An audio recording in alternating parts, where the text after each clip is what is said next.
Sabe, para Platão, a filosofia não era só um exercício acadêmico, não. Era, na verdade, uma missão de resgate. Ele olhava para a cidade dele, Atenas, e via tudo desmoronando, tanto moralmente quanto politicamente. E ele acreditava que a única salvação passava por uma transformação radical, completa da educação, o que os gregos chamavam de paideia. A ideia era ousada. Para salvar a cidade, era preciso primeiro salvar a alma de quem vivia nela. Vamos mergulhar em como ele planeou fazer exatamente isso. E o ponto de partida de tudo isso foi um evento que simplesmente abalou o mundo de Platão, a execução do seu grande mestre Sócrates. Quando uma cidade, como diz aqui a citação, condena à morte o homem mais justo do seu tempo, Platão entendeu que aquilo não era um simples erro da justiça. Não, era o sintoma claro de uma doença terminal, uma doença que estava na alma da própria Atenas. Então, para a gente entender de verdade o projeto do Platão, a gente precisa olhar para Atenas daquela época. E olha, não era aquela cidade idealizada da democracia e da glória que a gente costuma imaginar. Era uma cidade em crise profunda, mesmo à beira do colapso. Olha só essa sequência de desastres, é impressionante. Em menos de 20 anos, Atenas foi de uma derrota militar humilhante a uma tirania brutal e tudo culminou, claro, na execução de Sócrates. Para Platão, isso não era só uma maré de azar, sabe? Era a prova cabal de que a base, a fundação da cidade, estava podre. Não adiantava fazer pequenas reformas, era preciso reconstruir tudo do zero. Ok, então, onde é que Platão vai buscar a raiz de toda essa confusão? O mais curioso é que não é na política, mas sim na psicologia. Ele estava convencido de que a crise da cidade era, no fundo, um reflexo de uma crise na alma humana. Uma batalha interna travada pelo nosso desejo mais fundamental, o Eros. Lá no diálogo dele, O Banquete, Platão vira a nossa ideia de desejo de cabeça para baixo. Eros não é aquele cupido bonitinho, é uma força poderosíssima, complexa, que nasce da união da pobreza, a pénia, com o engenho, o poros. O que é que isso quer dizer? Que o desejo nasce da falta, da gente sentir que algo está faltando, mas ao mesmo tempo ele tem a astúcia para ir atrás daquilo que falta. É o motor que nos move. A grande questão é, move-nos para onde? E é aqui que o conflito pega fogo. Platão via duas forças de Eros em guerra dentro de nós. De um lado, o que ele chama de desejo-apetite. É aquele que nos prende ao corpo, ao prazer do agora. O garoto propaganda desse tipo de desejo era Alcibíades, um político brilhante, mas que sempre colocava os seus próprios interesses em primeiro lugar. Do outro lado, tem o desejo-aspiração, que puxa a alma para cima, na busca por conhecimento, pela virtude. E o exemplo perfeito disso? O próprio Sócrates, claro. E aqui a gente chega no ponto-chave da coisa toda. O colapso de Atenas não foi só uma falha política, foi uma falha de amor. A cidade se apaixonou pelas coisas erradas, poder, riqueza, prazer imediato. E ao fazer isso, ela se esqueceu da justiça, da verdade e do bem de todos.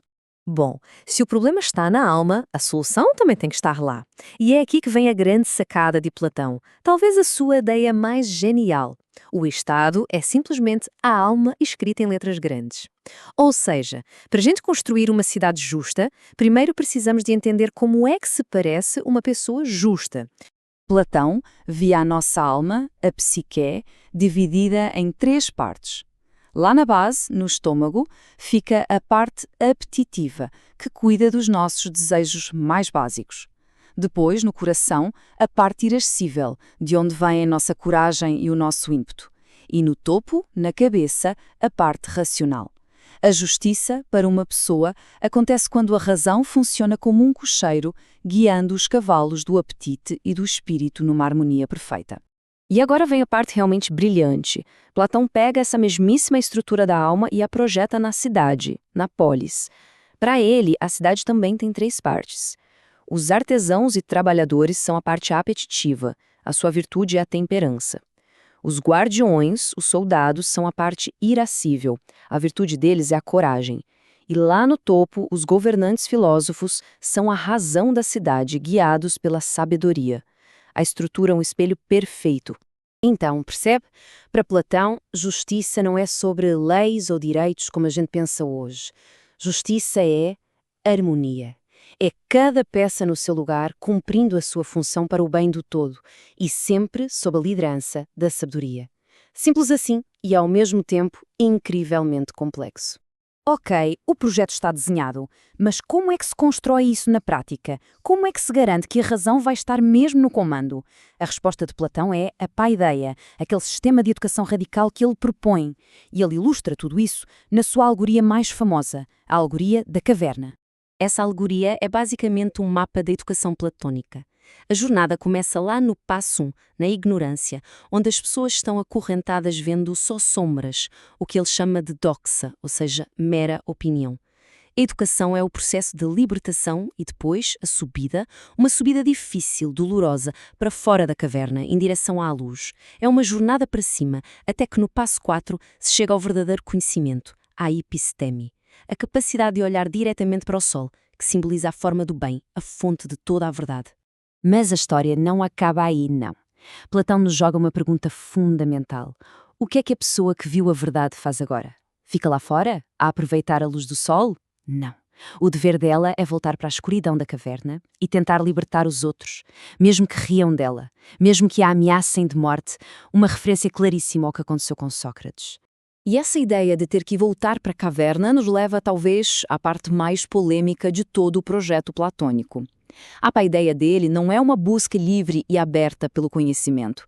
É um programa super controlado, prescritivo, feito para, à força, arrastar as pessoas para fora da caverna. E quando a gente olha para o currículo que ele propõe, nossa, é radical. Ele cria um controle total sobre a formação das pessoas. A arte, por exemplo, seria censurada. Poesia, música, teatro que despertassem as emoções erradas seriam simplesmente banidos. Até a ginástica tinha um propósito único, preparar para a guerra. E a filosofia, que era o topo da educação, só podia ser estudada depois dos 30 anos. Nada era sobre expressão individual, tudo era para moldar a alma para o bem do Estado. Isso tudo nos leva a um paradoxo central, que é bem difícil de engolir.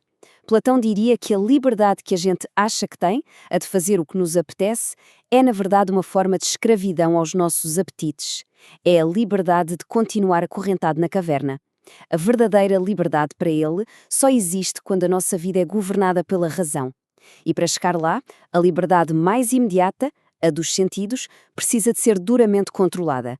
E, no fim das contas, ficamos com esta pergunta. Uma pergunta que atravessa os séculos e chega até nós com uma força enorme. Para criar uma sociedade perfeita, é mesmo necessário sacrificar a liberdade individual? Vale a pena essa troca?